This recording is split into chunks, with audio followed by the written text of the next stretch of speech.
Welcome back to শিল্পার lifestyle. কেমন আছো তোমরা সবাই? অনেক দিন কোনো ভিডিও তোমাদের সাথে শেয়ার করা হয়নি শরীর খারাপের কারণে। চলো আবার আজকে চলে এলাম। এখন বাজে ঠিক ভোর 6টা, আর 6টার সময় এরকম বৃষ্টি শুরু হয়েছে। অনেক দিন পর আজকে অফিসেও যাচ্ছি।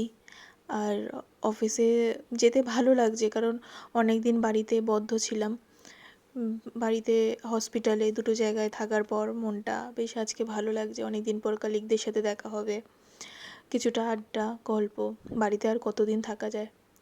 সকাল সকাল চলে এসেছি অফিসে। আজকে অফিসে আসার আগে হচ্ছে ব্রেকফাস্ট ওই আমায় বানিয়ে দিয়েছিল এখানে সুজির উপমা, আর দেখতেই পাচ্ছ। আর বানিয়ে দিয়েছিল হচ্ছে ডাক্তার আমাকে বলেছে একটু বেশি করে যেগুলোতে গায়ে রক্ত হওয়ার জিনিস সেরকম কিছু খেতে। তাই তোমাদের দাদা বিট আর বেদানার রসটা একসাথে করে দিয়েছিল। খেতে খুব একটা মন্দ না, আবার খুব ভালো না। যাই হোক, তারপর তো দুপুরের লাঞ্চটা সবাই একসাথে করি, তাই আর ভিডিও করা হয় না আমাদের। আর এবার হচ্ছে বাড়ি আসার পালা।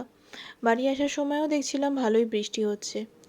শরীরের অবস্থাটা এতটাই খারাপ, নিজের প্রতি যত্ন নিতে এখন আর ইচ্ছা করে না।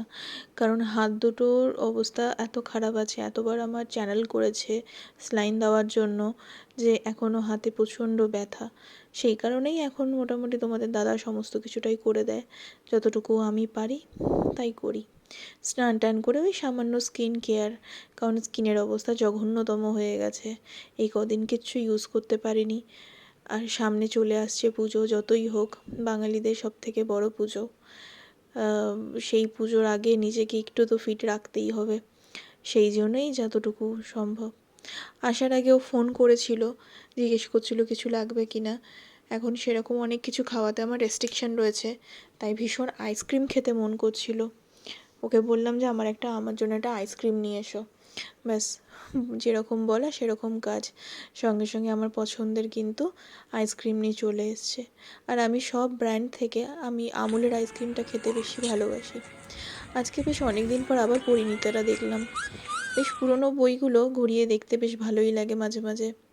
আর সে আমাকে আইসক্রিম এনে দিয়েছে, আমি তার প্রিয় চা বানিয়ে খাওয়াবো না সেটা তো হতে পারে না। আজকে একটু অন্যরকমভাবে চাটা বানালাম। এই চাটা আমার বাবা আমাকে বলেছে বানিয়ে খাওয়াতে, সে ভিডিও দেখেছে, আমিও ভিডিওটা দেখেই বেশ বানালাম। সত্যি বলতে চাটা কিন্তু সত্যিই খুব ভালো হয়েছে খেতে।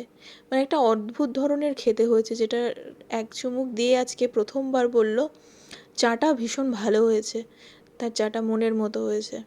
এই চাটা না বানানোর জন্য আগে প্যানে হচ্ছে চিনিটা জাস্ট এমনিই দেবে, দিয়ে গ্যাসের ফ্লেমটা একটু হাই রাখলেই সঙ্গে সঙ্গে চিনিটা গলে যায়। আর একটা কাজ করতে পারো তোমরা, যে প্যানটায় করবে সেটাকে খুব ভালো করে গরম করে নিতে পারো, তাহলেও চিনিটা বেশ গলে যায়।